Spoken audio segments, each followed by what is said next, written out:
नमस्कार मंडळी, healthy food कट्ट्यावर सगळ्यांचं खूप स्वागत. एखाद्या मोठ्या सणाला किंवा एखाद्या खास पाहुण्यासाठी, माहेरवाशिणीसाठी किंवा जावयासाठी आपण बऱ्याच वेळेला पुरणपोळी करतो.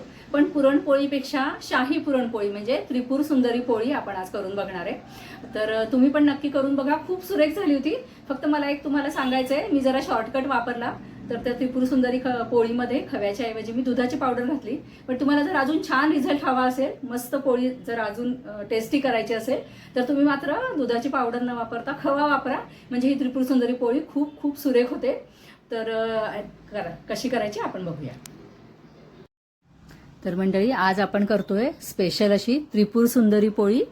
तर ह्या त्रिपुर सुंदरी पोळीसाठी खरं म्हणजे खवा घेतात, पण मी मिल्क पावडर घेतलेली आहे की ज्याच्यामुळे लवकर आपलं जे पुरण आहे तर ते घट्ट होईल. मी बऱ्याच वेळेला मिल्क पावडरचा वापर करते, सोपं पडतं, खव्यापेक्षा उपलब्ध असतं ते.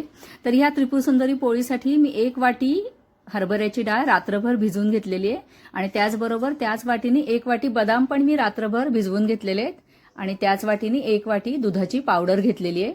तर रात्रभर जेव्हा आपण बदाम भिजवतो तेव्हा त्याची सालं लवकर निघतात. पण समजा नाही निघाली तर गरम पाण्यामध्ये बदाम भिजवून ठेवायचे, झाकण ठेवायचं त्याच्यावर, म्हणजे मग त्याची जी सालं आहे तर ती सुट्टी होतात आणि मग लवकर बदामाची सालं निघतात. तर आता हे बदाम पण आपल्याला मिक्सरमध्ये बारीक करून घ्यायचे. त्याच्यानंतर हरभऱ्याची जी डाळ आहे तर ती हरभऱ्याची डाळ आपल्याला शिजवून घ्यायची, म्हणजेच त्याचं आपल्याला पुरण करून घ्यायचंय. तर हरभऱ्याची डाळ जेव्हा रात्रभर भिजवलेली असते तर तेव्हा त्याच्यामध्ये जास्त पाणी घालायची गरज नसते. तर रात्रभर जेव्हा डाळ भिजवतो त्याला एक प्रकारचा वास येऊ शकतो. तर ही डाळ स्वच्छ धुवून घ्यायची आणि मग कुकरमध्ये आपल्याला शिजवत ठेवायची आहे. मी कुकरच्या शिट्ट्या करत नाही, तर 10 ते 15 मिनिटं बारीक गॅसवर जर आपण ठेवलं प्रेशर आल्यानंतर तर पुरणाची डाळ छान शिजते. तर आता जेमतेम डाळ बुडेल एवढंच पाणी मी याच्यामध्ये घालणार आहे, कारण आपण आज करतोय त्रिपुर सुंदरी पोळी, त्याच्यामुळे मला कट नको आहे ह्यासाठी. थोडंसं पाणी घालून हरभऱ्याची डाळ छान मऊ शिजवून घ्यायची आणि डाळ छान शिजण्यासाठी आणि थोडासा रंग छान येण्यासाठी थोडीशी हळद घातली आहे मी आणि 1 चमचाभर तूप घालायचं. तेल घातलं तरी सुद्धा चालतं, त्याच्याने पण कुठली पण डाळ छान शिजते. पुरण शिजवून घेऊ आणि मग तुम्हाला पुढची कृती मी दाखवते.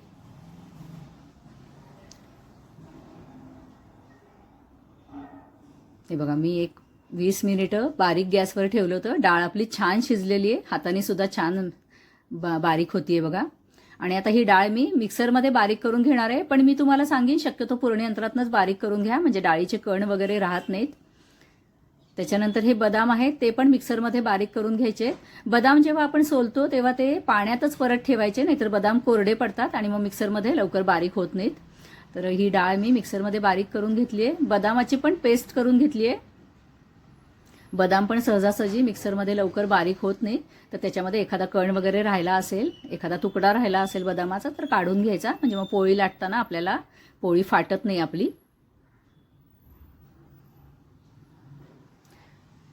त्यानंतर एकदा गॅस लावल्यावर एखाद्या वेळेला ते लवकर मिक्स होत नाही, तर त्याच्यामुळे मी काय करतेय, हे बदामाची पेस्ट आणि हे हातानेच छान व्यवस्थित मिक्स करून घेणार आहे. ह्याच्यातच मी दूध पावडर पण घालणार आहे आणि हे सगळं छान मिक्स करते, कारण दुधाची पावडर घातली की एखाद्या वेळेस गाठी होतात.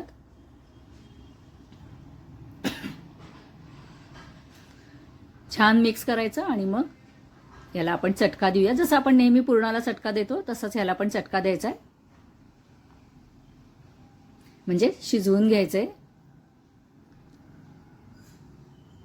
आता ह्याच्यामध्ये मी 1.5 ते 1.25 वाटी साखर घालावी लागते, म्हणजे मग ते बरोबर गोड पोळी होते. पण तुमच्या आवडीनुसार तुम्ही कमी जास्त करू शकता. मी 1.5 वाटी साखर घातली आहे आणि आता हे आपण शिजवून घेऊया. साखर घातली की आधी पुरण थोडंसं सैल होतं.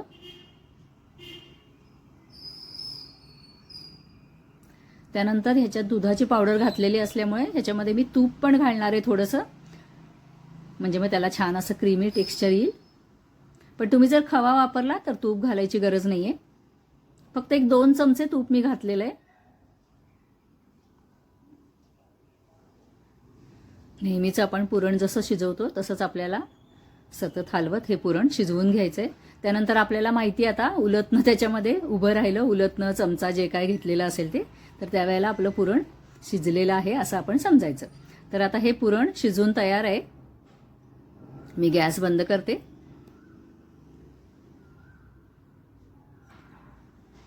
आणि थोडंसं जायफळ आणि वेलदोड्याची पूड मी घातलेली आहे.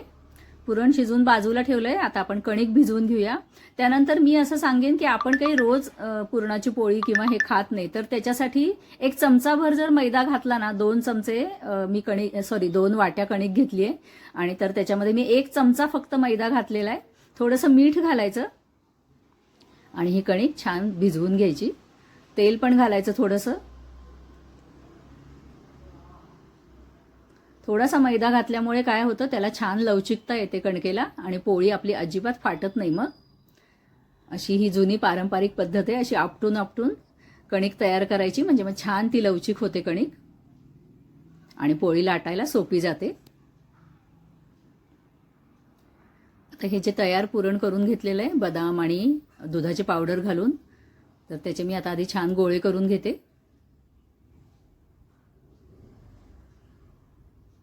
इथे काही कण तुम्हाला डाळीचे राहिलेले दिसत असतील, तर ते मी आधी जसं सांगितलं तसं मिक्सरमध्ये करण्यापेक्षा पुरण यंत्रामध्येच पुरण केलेलं जास्त योग्य आहे असं मला वाटलं.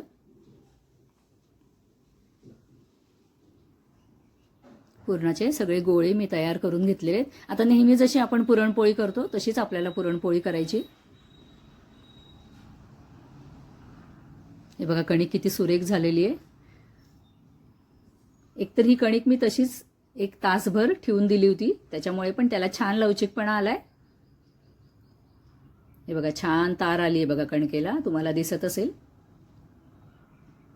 छोटासा गोळा घ्यायचा कणकेचा आणि जशी नेहमीची पुरणपोळी करतो तशी कडेला थोडीशी पातळ आणि मध्ये थोडीशी जाडसर असं आपल्याला कणकेची पारी करून घ्यायची आहे. आणि छान मोठा गोळा घ्यायचा पुरणाचा. अजिबात पोळी फाटत नाही, तुम्ही करून बघा. आणि मधून दाबत एका हाताने दाबायचं आणि दुसऱ्या हाताने कणिक वर वर अशी खेचत जायची. अजिबात पोळी फाटणार पण नाही आणि त्याच्यानंतर ती छान पातळ जरी लाटली, म्हणजे पातळ आपल्याला लाटता येते त्याच्यामुळं.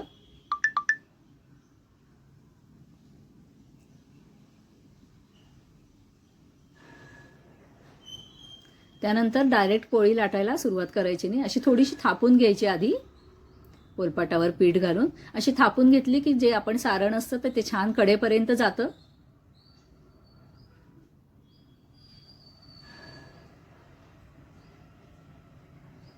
थोडीशी थापून घेतल्यानंतर अलगद हाताने आता आपल्याला ही पोळी लाटून घ्यायची.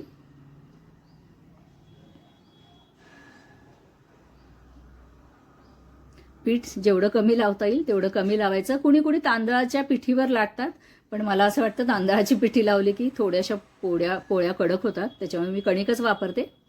ती थोडीशी जास्त लागते मला कणिक, पण नंतर झाडून टाकायची जास्तीची जी कणिक असते ती. छान पातळ आपल्याला हव्या तितक्या पातळ पोळ्या आपण लाटू शकतो. फार सुरेख लागते चवीला. काही खास माणसांसाठी किंवा काही खास प्रसंगांसाठी तुम्ही ही पोळी नक्की करून बघा.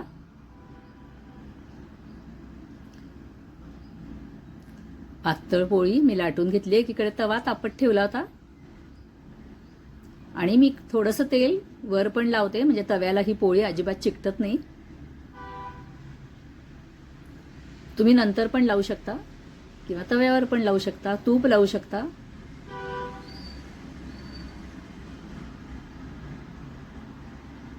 मस्त झाली बघा पोळी अगदी.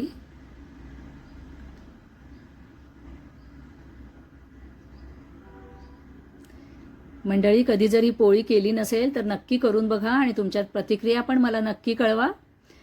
पोळी आपण खाली काढल्यावर पण तूप लावू शकतो, पण थोडंसं तूप वर लावलं तर छान खमंग होते पोळी. तर मंडळी, व्हिडिओ जर आवडला असेल तर लाईक करा, शेअर करा, सबस्क्राईब करा. धन्यवाद.